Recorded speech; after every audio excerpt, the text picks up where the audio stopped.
हम इस वक्त बलिया लोकसभा में हैं और ये बलिया जो कि महर्षि देवो और साधु संतों की एक जन्मस्थली रही है, आश्रम उनका रहा है। मंगल पांडे और तमाम जो हस्तियां थी, पूर्व प्रधानमंत्री चंद्रशेखर की एक कर्मस्थली रही है।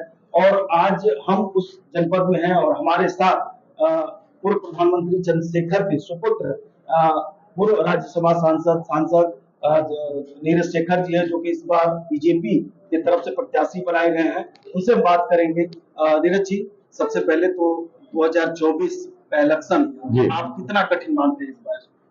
नहीं, मेरे व्यक्तिगत आप पूछ रहे हैं कि भारतीय जनता पार्टी के लिए? आपके लिए, जैसे यहाँ पे एक तरीके से कहा जाए, यहाँ ब्राह्मण बाहुल्य क्षेत्र है, यादवों की संख्या भी अच्छी तादाद है, दलित यहाँ पे ज्यादा है, तो आप कितना चुनौती मानते हैं इस लोकसभा चुनाव को? जो आपने नाम लिए सब मुझे वोट कर रहे हैं, चाहे किसी जाति के हों, किसी धर्म के हों, किसी वर्ग के हों, वो भारतीय जनता पार्टी को वोट कर रहे हैं। वो सब चाहते हैं कि इस देश के मोदी जी तीसरी बार प्रधानमंत्री बने, कि देश का जो विकास हो सके, और जो पिछले 10 सालों में काम करके दिखाया है आदरणीय मोदी जी ने, उस पर लोगों को विश्वास है। और विपक्ष में लोगों को विश्वास ही नहीं है। इसलिए मैं कह रहा हूँ, चुनौती हर चुनाव में चुनौती होती है, लेकिन वैसी चुनौती नहीं है जो चुनौती आप कह रहे हैं।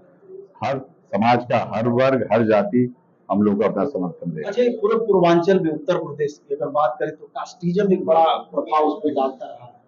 कास्ट का, क्योंकि पूर्वांचल गाजीपुर, बलिया, मऊ, आजमगढ़ जो भी सीटें हैं उस पर कास्ट एक बड़ा प्रभाव, तो उसको कैसे देखते हैं इस बार?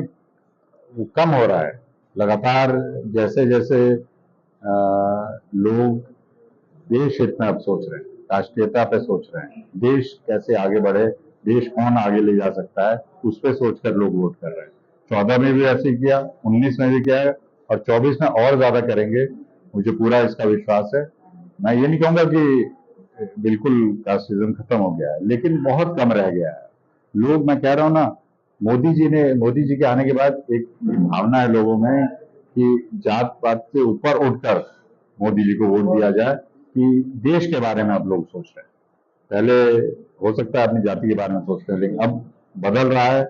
लोग अब चाहते हैं कि देश हित में काम किया जाए। तो देश हित में क्या प्राथमिकताएं रहेंगी आपकी बलिया के लिए?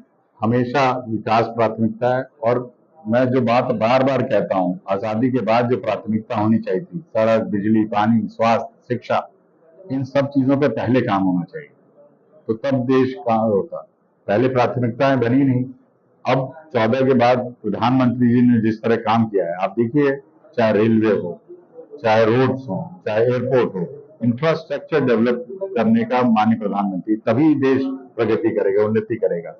बलिया में देखिए, जैसे ग्रीनफील्ड एक्सप्रेसवे बन रहा है, रेलवे का दोहरीकरण और विद्युतीकरण हो गया, तभी यहाँ उद्योग आएंगे, तभी लोग आएंगे कि यहाँ से जो माल बने वो बाहर भी तो जाएगा कि नहीं थोड़ी। तो इसलिए ये सब चीजें, बिजली पे जो काम हुआ है उससे, वही हम लोग का शिक्षा पे जो काम हो रहा है और आगे होने वाला है, जो मेडिकल कॉलेज खुलेगा, इंजीनियरिंग कॉलेज खुलेगा, तो इससे मैं मानता हूं कि इस क्षेत्र का विकास होगा और देश को जो माननीय प्रधानमंत्री का लक्ष्य है कि विकसित करना है, तभी हो पाएगा विकसित, जब इस समाजवादी पार्टी ने यहाँ से सनातन पांडे को प्रत्याशी बनाया, 2019 में भी वो थे।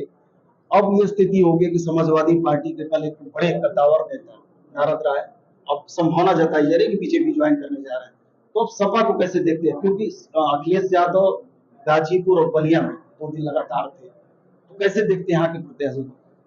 प्रत्याशी उनके हैं, वो आप घूम के बता सकते हैं, लेकिन मुझे लगता है कि पूरे क्षेत्र में मैं, लेकिन घूम के कह रहे 1 लाख 1.5 लाख वोट से हम विजय हो रहे। बोलने के लिए मैं कह दूं कि मैं 10 लाख से जीत रहा हूं। पिछली बार 19 का चुनाव आपको याद होगा, सपा बसपा एक साथ लड़ी थी और सब लोग ये कह रहे थे कि अब तो बिल्कुल क्लीन स्वीप होगा, 70 सीटें जीतेगी। लोगों को तय करना है, आप नहीं तय कर सकते कि क्या होगा। यहाँ के लोग तय करेंगे कि किसको वोट देना है और कौन देश हित में काम कर रहा है। लोग तय करते हैं कौन जीतेगा कौन हारेगा, यहाँ के मतदाता तय करेगा। और मुझे लग रहा है यहाँ के मतदाता ने मन बना लिया है कि भारतीय जनता पार्टी को जिताना है। मुझे पूरा विश्वास है इसका। बीएसपी के जो उतर रहे हैं बहन जी, जिस तरीके से पॉलिटिक्स उनकी रही है पिछले 5-10 सालों में, देखा जाए तो काफी सक्रिय नहीं रही है, तो ये अनुमान लगाया जा रहा है कि इस बार बीएसपी के उतर जाएंगे कहाँ? डाइवर्ट होने की उम्मीद है। तो आपको क्या लगता है कि प्रधानमंत्री नरेंद्र मोदी की योजनाएं अपने तरफ उनको आकर्षित कर रही हैं?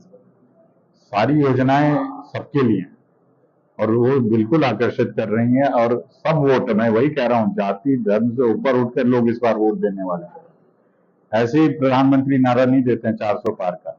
आप पिछली बार उन्होंने 300 पार कहा था, लोगों ने उसका मान रखा और मुझे पूरा भरोसा है, क्योंकि जो काम किया है उन्होंने, आप फर्क सबको दिखाई दे रहा है, तब तो आप कैसे उसको नकार सकते हैं?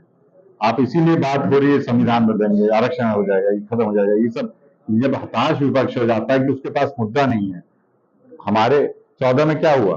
करप्शन सबसे बड़ा मुद्दा था। आज करप्शन कहीं है ही नहीं, कहीं किसी कोई बात ही नहीं कर रहा है उसकी। तो ये 10 साल में जो फर्क आया है इस देश में, जो पैसा पता नहीं कहाँ चला जाता, तो वो लोगों पे खर्च हो रहा है, तो लोगों को लग रहा है कि ये कैसे, ये पैसा कहाँ से आ रहा है? तो ये काम कर सकती थी पिछली सरकारें भी, लेकिन उन्होंने नहीं किया। अब वो काम हो रहा है, तो लोगों को इसलिए माननीय प्रधानमंत्री में विश्वास है। जी, धन्यवाद। तो जैसा कि सुन रहे थे, हमारे साथ नीरज शेखर जी थे। इनका साफ तौर पे कहना है कि प्रधानमंत्री की जो योजनाएं हैं वो सबको मिल रही है और आगे आने वाले समय में इस बार बीजेपी भारी मार्जिन से चुनाव अब हमें भी थोड़ा